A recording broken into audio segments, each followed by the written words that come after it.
Hello, everyone. This is my first real episode, um, and I'd like to do just a basic overview of the musical Little Shop of Horrors. So, to start off, the writers of the show um, are Howard Ashman and Alan Menken. Howard Ashman did the lyrics and wrote the book, the script, and Alan Menken was the composer who did the music. So, um, the music has some rock influences, and if you recognize those names, it's because they've done a lot of the Disney musicals, even the movie versions. So, some major productions of this show. In 1982, the show premiered off Broadway in the Orpheum Theater in New York. It moved to West End in 1983, and then in 1986, it received a movie adaptation.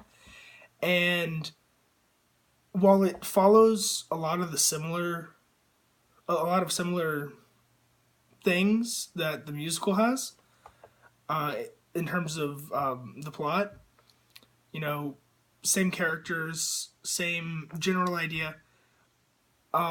It does have some differences, some very major differences that changed the show quite a bit. In 2003, it went to Broadway, and then it was revived in West End in 2006. And there have been some more recent tours of the show, but those are the main stationary shows that it had. A couple of awards that it won. It won two Best Musical awards. One was the Drama Critics Circle, and one was the Drama Desk Award. It won a few others, but those are the main ones. So, some major characters in the show. We've got the lead. His name is Seymour. We've got a man named Mr. Mushnick. A girl named Audrey.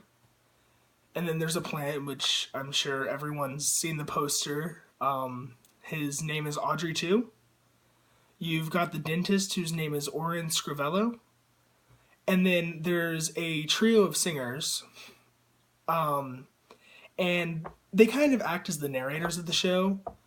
They open with talking about how there were threatening events to the human race.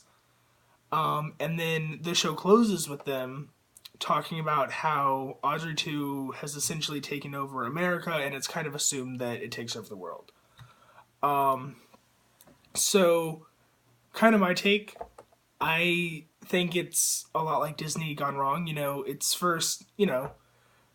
done by the same guys that do a lot of the Disney shows, so obviously there are some influences. Happy music, rock influence, but still very show tuney. And the story is pretty innocent to begin with.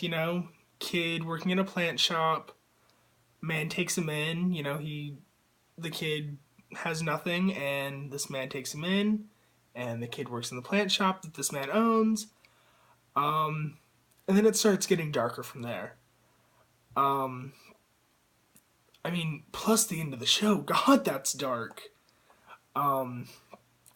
So the plot, in Act 1, so Seymour, really the beginning of the telling of the story, Seymour tells the story about him walking by this place that has this old Chinese man who sells Seymour like pieces of plants for him to grow at the plant shop.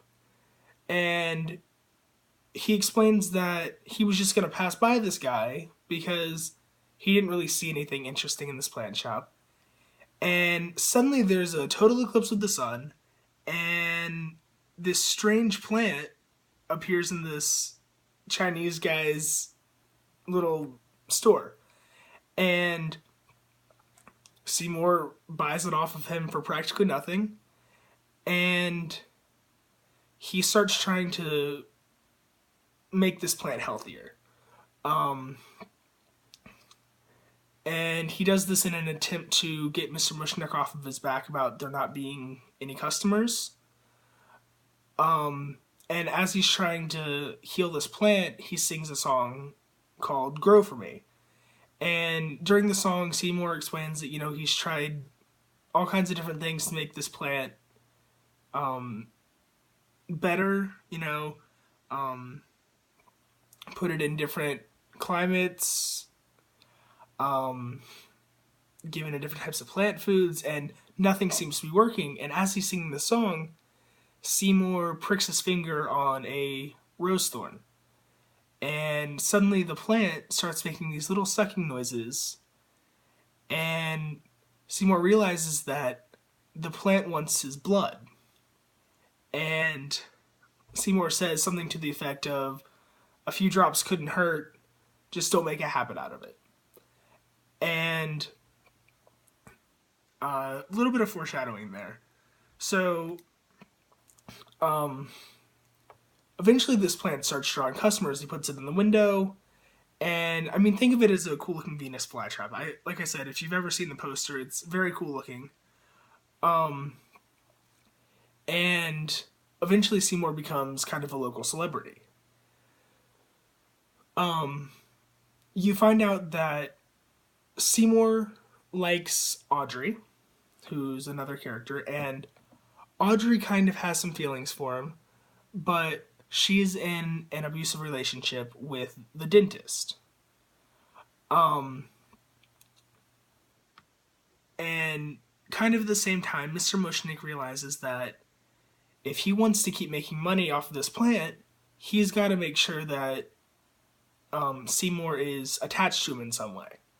So, Mr.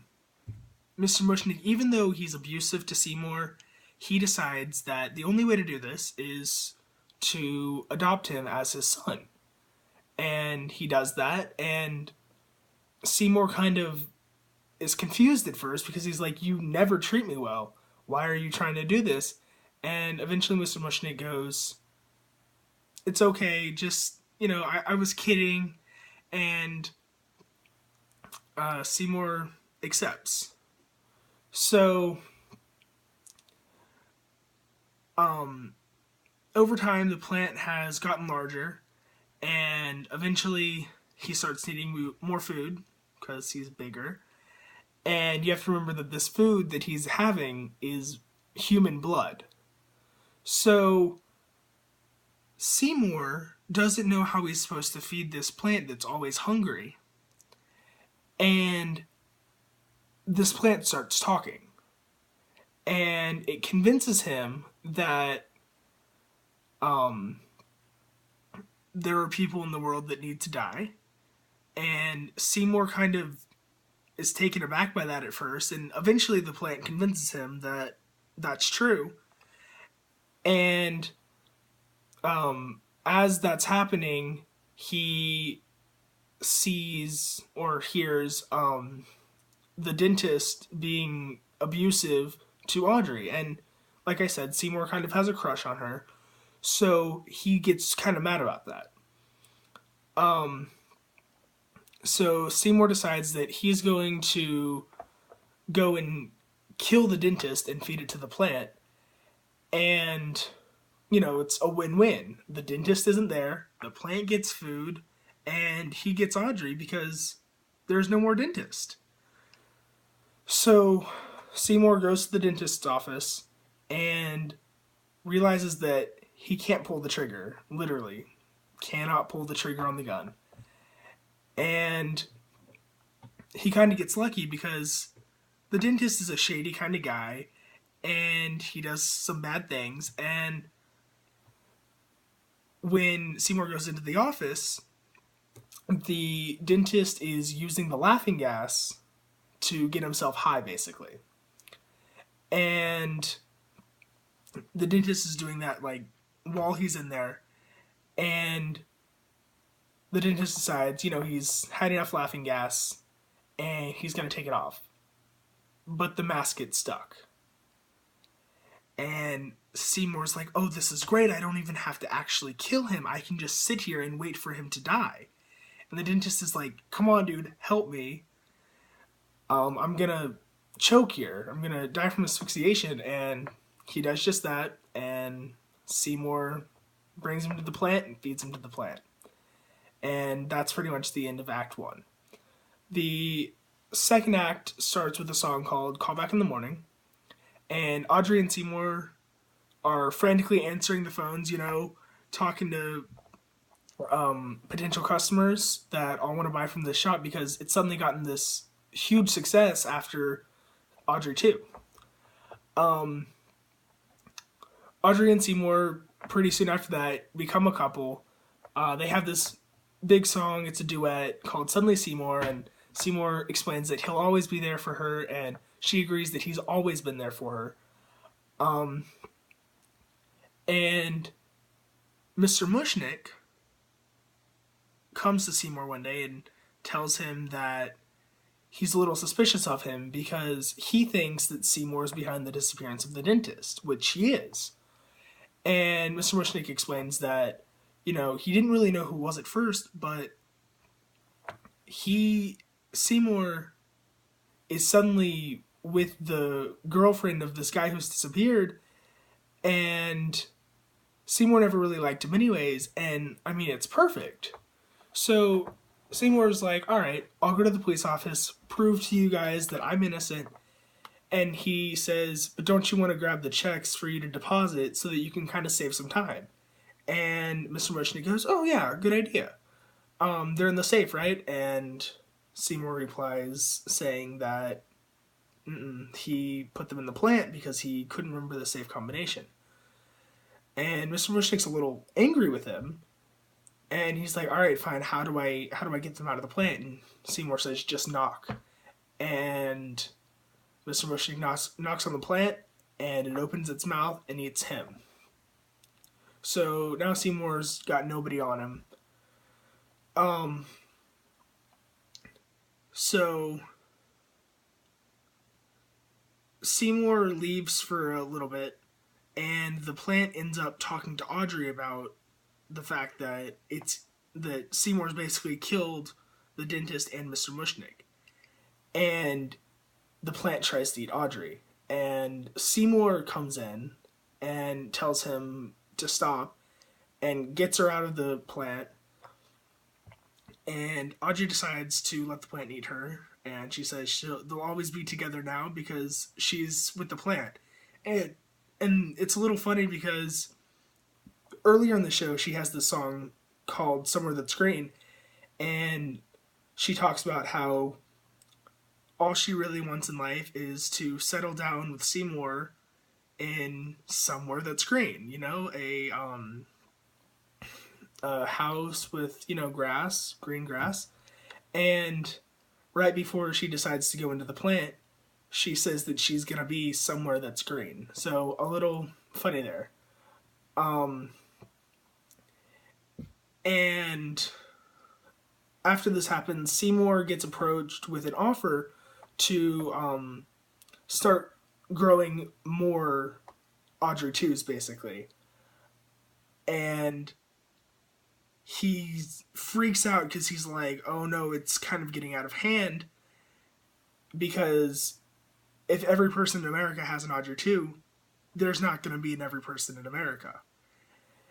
And Seymour decides that he's going to try to kill the plant, and he jumps into the plant's mouth and is never seen again. And like I said, that trio comes out, and they sing that right after this happened, similar events happened all over the country, and eventually the plants took over America. And I assume, I'm guessing it's supposed to be assumed that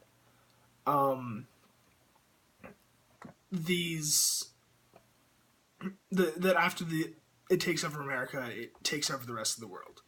So a couple of good audition songs are Grow For Me. It's a guy part. It's kind of high. And it's done by Seymour. And then Somewhere That's Green is done by Audrey, girl part.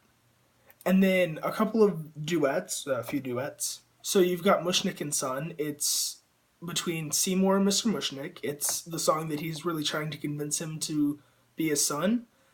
And you've got Feed Me that's between Seymour and Audrey 2. and it's the song that Audrey 2 is trying to convince Seymour to feed him people.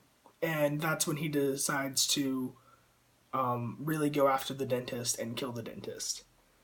You've got Now It's Just the Gas, and it's between Seymour and the dentist, and that's the scene where Seymour is in the dentist's office trying to kill him, realizing that he can't, and then the dentist telling Seymour that he needs help getting the mask off, and the dentist dies at the end of the song. And then the opening of Act 2, Call Back in the Morning, it's kind of a frantic song, but it's fun, and it's with Seymour and Audrey. So, yeah, that wraps up my description. Like I said, this is, 15, 16 minutes. This is kind of what I'm expecting to do with the channel. Thank you guys so much for watching. Follow if you want to see more of this. Awesome. Thank you.